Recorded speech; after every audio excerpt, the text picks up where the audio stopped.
How's it going, my biological circuits? How are y'all doing? Hopefully doing well. So I know you may be wondering why there's a rubber band with a battery right here. Don't worry about that. I will go into that later. But first, I just wanted to, again, review the things that we've learned. So I've taught you about potential difference. I've taught you about current and resistance. Now it's time to grab all those things and just kind of finally put them together and see how they work together to create everything that we know it to be now. So let me tell you about two basic things that you need in order to have a circuit. One, you need some kind of energy source. In this case, we would have a battery, or it could be some power supply, something connected to the outlet, or in our cases, it could be the food that we eat, right? The proteins, the fats, the carbohydrates that get modified into ATP eventually, that we use to help push positive ions through our neurons, which allow us to, well, live.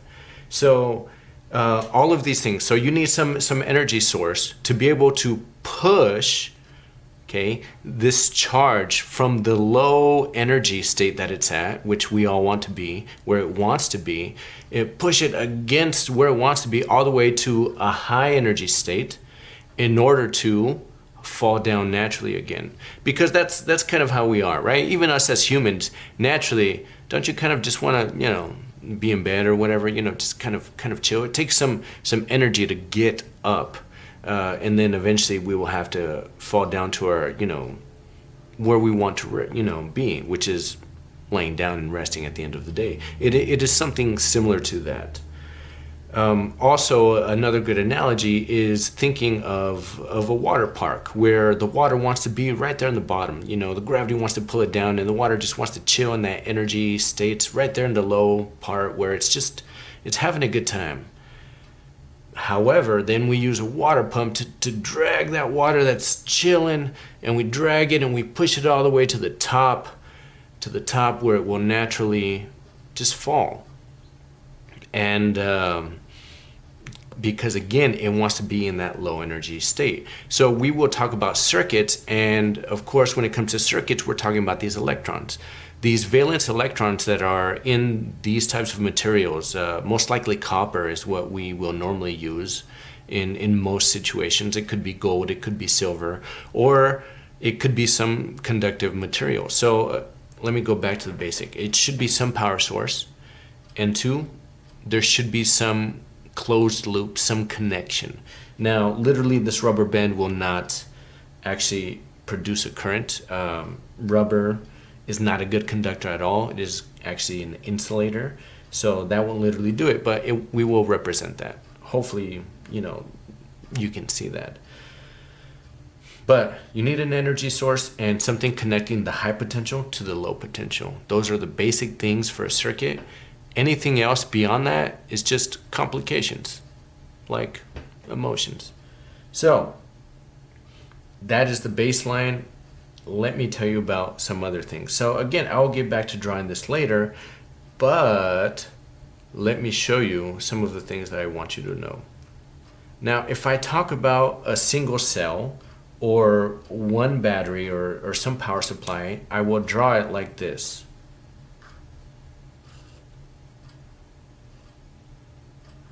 Okay, so that would be a single cell, a battery, something. And this, we know this is the positive end, so this is the positive end, and this is the negative.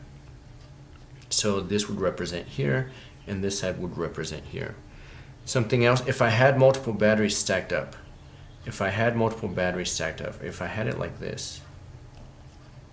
By the way, have you ever seen that in your remotes when you've had to put it in and you put them in opposite directions? Have you ever wondered why? Like, why do I do that? Why can't I put it all at the same direction? Well, it's because if you put it this way, you'd have to get a wire to connect this side all the way back down to here. And so that's why they flip it in this direction, so that you can just be like, oh, boop, and then it will continue down the circuit. So if you do that, okay, you will have multiple cells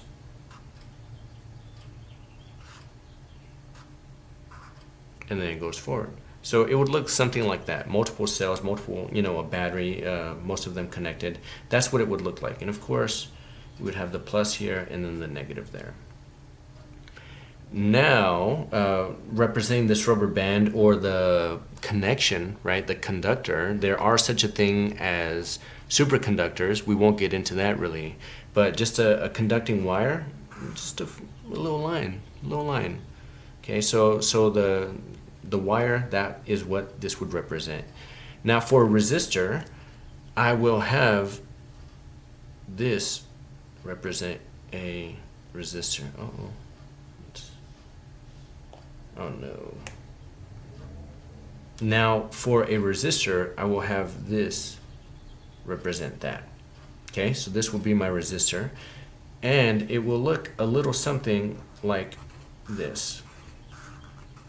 Now the reason why it generally looks like this is because this is to show the kind of challenges that this charge would have to face going through that. So it's kind of like a mountainous region, think of that.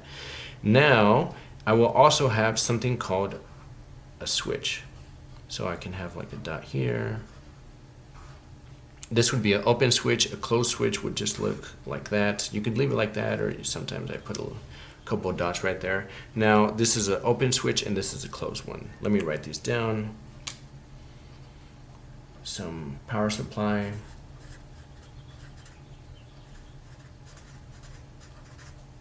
Some batteries.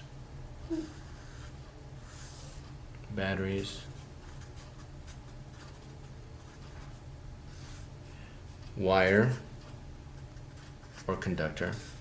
Resistor. Resist.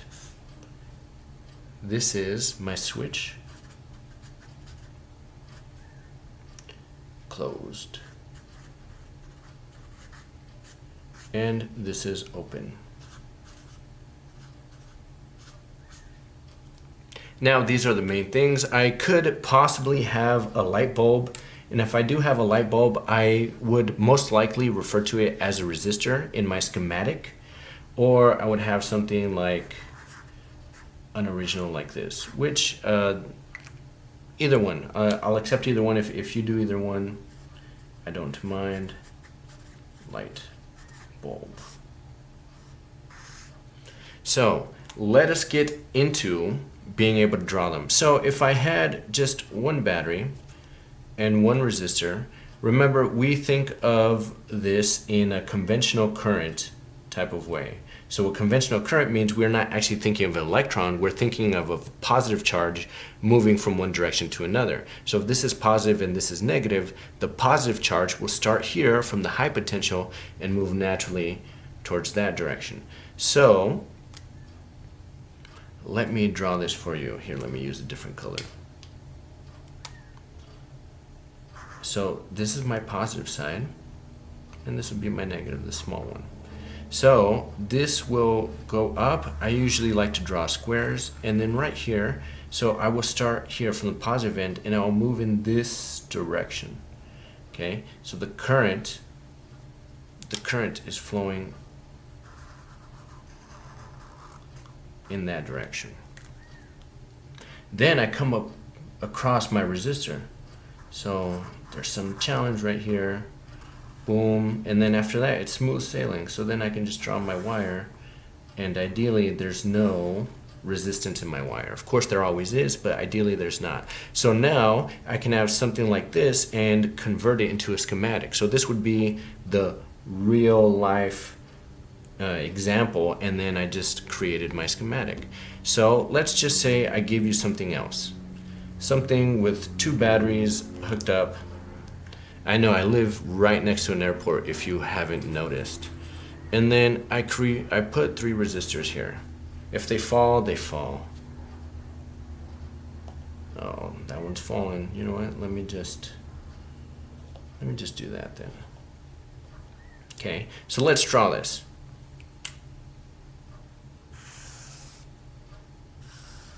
Let me change it up, okay? Let me have the positive direction down here and the negative one up here. So, right here, so the positive direction, it will flow and it will come and then it will meet our resistor. It will go up and it will meet another resistor. And then it will meet the final one before it has a straight shot home. So again, remember, this is positive, this is negative. So this is something that this would be transcribed as. Actually, hold on. I made a mistake, everybody. How many cells do you see? 2. How many cells do you see here? 1. So I should actually have that with the line not drawn through it, but there we go. That should represent this. Now, let me tell you something about this type of situation. How many ways is it possible for the charge to flow from the high potential to the low potential? How many routes does it have? Even forgetting about the resistors, how many ways are there to go? So imagine you go online or use your app to find a direction to go to your favorite ice cream shop. If you look there on the program and it gives you this, how many routes do you have? Essentially 1. So if you have 1 route, even if you have multiple resistors on here, think of resistors as like a stop sign or some traffic light or maybe an accident, something to slow down that flow. Even though there are multiple of those restrictions, these resistors along the way, there's only one way to go. There's no other way to go. So when we have multiple resistors along only one pathway, we call this series. So these are both in series. This is in series, and this is in series. So bear with me while I create something that is something different. This would be what we call in parallel. So let's draw this, and let me have a resistor here, here, and here. Okay, and then why not another one right here. So this is the positive end going towards this direction. Now look at this. How many routes do I have? Do I have 1 route like I did before? Was there only one direction? When you do this, again, think of road. Some of you might be like, oh look, I can just go up here around and come back in this direction. You can't do that if you're driving only in one direction. You can't just be like, oh yeah, I'm just gonna go down the street. Oh wait, in the middle of the freeway, I'm just gonna do a little U-ey, come back, and then, no, you can't do that. There's only one direction because of the potential. Imagine dropping a rock. Imagine dropping a rock. Once you drop the rock, is it going to go back up? No, it's going to go straight down, and that's the only direction it's going to go. Same thing here, okay? You can only go from here down to here, from the high potential to the low potential. That's what it wants to do. Okay, think of this analogy, okay? These electrons, they're agitated. They are agitated, right? They want to be in that comfortable, low energy state. Think of retirement. Think of retirement for them. They want to be right here where you are. See, look, this is you. You have all this potential. You can do it, children. And they have all these obstacles that they have to go through, and then they finally want to reach this retirement phase right here where they can do whatever they want. Who cares? Nothing? If it's nothing, awesome. If it's riding horses or playing video games, who cares? Playing Minecraft still at that age? Whatever you want. That's what they want. However, these electrons, we actually kind of torture them. Apparently, scientists love to torture inanimate objects because we agitate them to this high potential state. We have them go through this craziness, and then once they finally reach where they want to, we have this power source that's like, ha, just kidding. We're going to bring you back up here so you can continue that loop, so I can have a flashlight, or I can just play video games, or I can send this Snapchat or TikTok in my phone. So again, we agitate these electrons so they can be like, oh yes, yes, yes, I'm finally reaching my home, and it's like, nope, psych, boom, come up here. You can also think of Sisyphus, trying to take that rock to the top of the mountain, all the struggle, then boom, it falls back down and he's going to have to do it all over again. So, you know, there are many analogies, you know, maybe a relationship where you're like, oh, if you change this about you, maybe I'll love you. And there's like, nope, psych, you got to change something else. Children, if you're ever in that situation, run. I'm telling you right now. What was I talking about? Oh yeah, that's right. Now, parallel circuits. So, let us start with the positive end here. So this positive end, I know I keep changing the direction. I'm doing that on purpose. You think I'm not, but I am. Positive and minus. Now, let's go. Do I have a resistor before this gets all crazy? Do you see that? No. And let's count how many pathways. I know right here before we had one, but let's see. I can go through the center part. That's one route. I can go through this part and then end up here and go down here. So do you see how there's only one wire here? They can only go from here to here or from here to here. But between here and here, there are 3 different locations. So I kind of gave away the answer.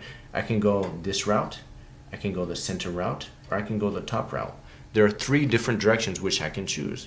So there's no resistor before what we call this joint. So there's no resistor till this joint. Now right here, there are 3 different directions. So when you look on whatever map service you use to get to your favorite ice cream shop, they can be like, oh, it'll be the same time if you go this route, if you go that route, if you go that route.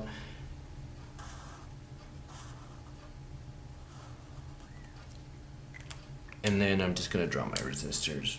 Boom, boom, boom. And then they finally all meet. Then my final resistor.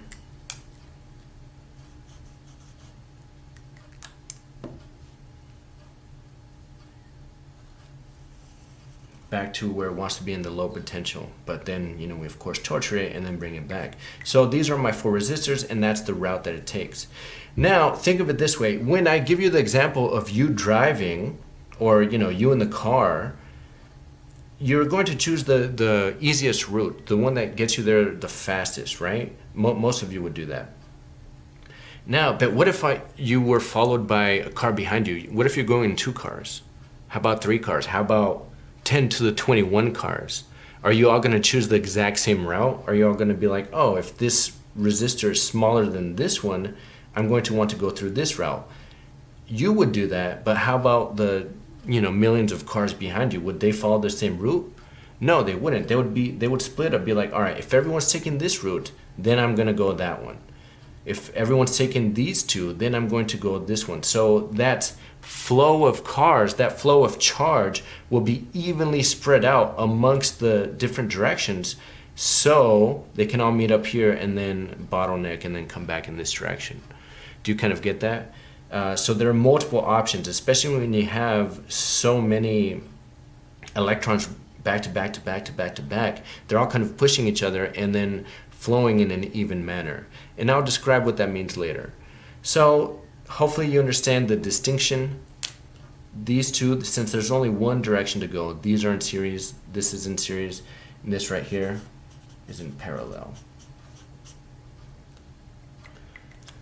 I hope that helps everyone. I will go over how to combine resistors in series next.